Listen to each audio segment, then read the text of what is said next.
Salut, c'est Lucas Caltriti, le créateur du podcast Super Green Me, et je vais vous raconter comment je suis devenu écolo dans Profil. Ce qu'il faut savoir, c'est que moi à la base, j'étais pas du tout écolo. J'en avais franchement mais rien à faire. Pendant le premier confinement, j'ai commencé à m'intéresser un petit peu à ces questions-là pour le travail, parce que j'ai créé un podcast qui s'appelait Y'a le feu au lac, qui était produit par Ouest France à l'époque. Et du coup, j'ai commencé à lire en fait les rapports du GIEC, à écouter des interviews de scientifiques, etc. Au fur et à mesure, en fait, tous ces petits faits, tous ces chiffres que j'ai découverts ont fait que ça a commencé à infuser en moi, presque sans le faire exprès, je suis devenu écolo et je commençais à culpabiliser quand je mangeais de la viande, quand je prenais l'avion pour partir en vacances. Donc il n'y a pas eu un déclic immédiat, ça s'est fait un peu dans la longueur, ça a infusé. C'est vrai que quand on dit écolo, parfois on a l'impression que c'est un gros mot. Pour moi ça l'était, parce que je pense qu'en fait il y a plusieurs connotations. On peut être normal dans la société et être écolo. Avant d'être écolo, j'étais à peu près normal. Déjà j'en avais rien à faire de l'écologie. J'avais 25 ans à peu près. Je partais en vacances en avion. La dernière fois que je suis parti en vacances c'était à Rome. J'aurais pu y aller en train, mais vraiment ça m'a même pas traversé l'esprit. Je bouffais de la viande à peu près tous les jours. J'avais pas de poubelle de recyclage, par exemple. J'avais une voiture quand j'habitais pas à Paris. Alors, ce qui est marrant, c'est qu'en fait, j'ai pas voulu être écolo. C'est un peu l'écologie qui m'a choisi. C'est terrible à dire, mais c'est pas du tout pour les autres que je suis écolo. Je suis écolo pour moi parce qu'en fait, on parle souvent des générations futures. On dit que, voilà, quel monde est-ce qu'on va laisser à nos enfants? Moi, j'ai commencé à réaliser que l'écologie et la crise climatique, en fait, c'est pas forcément le monde qu'on va laisser à nos enfants. C'est le monde dans lequel on va vivre dans 5, 10 ou 15 ans. J'ai pas envie de mourir d'une canicule dans 10 ans en fait. Alors le premier truc que j'ai fait pour devenir écolo, c'est qu'en fait j'ai lancé le podcast Super Green Me. Dans Super Green Me, je me lance le défi d'être un espèce de super écolo qui va vivre selon les accords de Paris. Donc en gros, il faut que mon empreinte carbone elle soit abaissée à 2 tonnes de CO2, alors qu'aujourd'hui l'empreinte moyenne d'un Français elle est de 10 tonnes. Donc en gros, il faut la diviser par 5, ce qui est assez considérable. Et le premier truc que j'ai fait, c'est que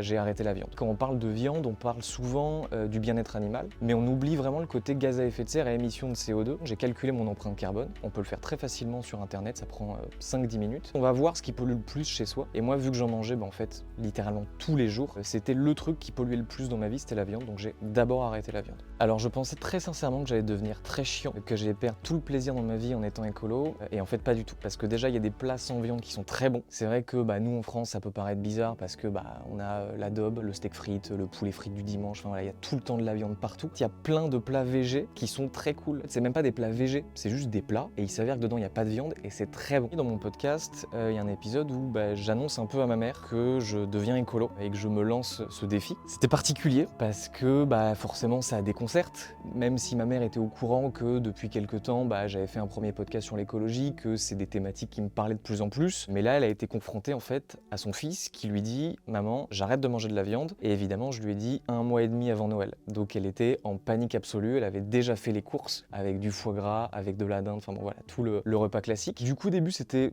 forcément un peu particulier. Et j'ai beaucoup d'auditeurs et d'auditrices qui m'ont dit c'est dingue, on dirait que c'est un coming out. Moi, j'ai jamais vécu ça, mais c'est vrai qu'il y a un peu ce truc d'avouer un secret un peu inavouable. Mais en vrai, ça se passe ultra bien et toute ma famille est super bienveillante. Et c'est aussi ça qui fait que je suis pas du tout malheureux en étant écolo. C'est qu'en fait, mes proches, même s'ils sont pas devenus écolos, ils sont pas devenus végétariens, ils ont compris et ils m'accompagnent et ils me soutiennent. Ce qui est super important pour moi, c'est que je veux surtout pas donner de leçons. Je veux pas être moralisateur parce qu'en fait, je suis un ancien pollueur. Je suis un pollueur repenti. Donc je sais très bien le kiff que c'est que de manger une côte de bœuf, que de prendre l'avion pour aller en vacances. Donc en fait, je peux pas en vouloir aux gens de faire ça parce que je sais le bonheur que ça procure. Et on est aussi né dans une société où le modèle de réussite sociale, c'était justement de s'acheter une grosse bagnole, de gagner beaucoup d'argent, de partir en vacances très loin, d'avoir une maison secondaire avec une piscine. Je peux pas en vouloir aux gens alors qu'on leur a inculqué ces valeurs-là depuis qu'ils sont nés. Donc ça, c'est vraiment super important pour moi. Mais simplement, j'essaie de faire passer des messages. J'essaie de faire de la pédagogie pour dire, effectivement, moi, j'étais exactement comme toi, mais il y a ces faits-là, il y a ces chiffres-là. On vit une crise climatique qui est très grave, qui va impacter les générations futures, mais qui va pas impacter que les générations futures. Ça va aussi impacter ta vie, ta vieillesse, même potentiellement encore ta jeunesse. Si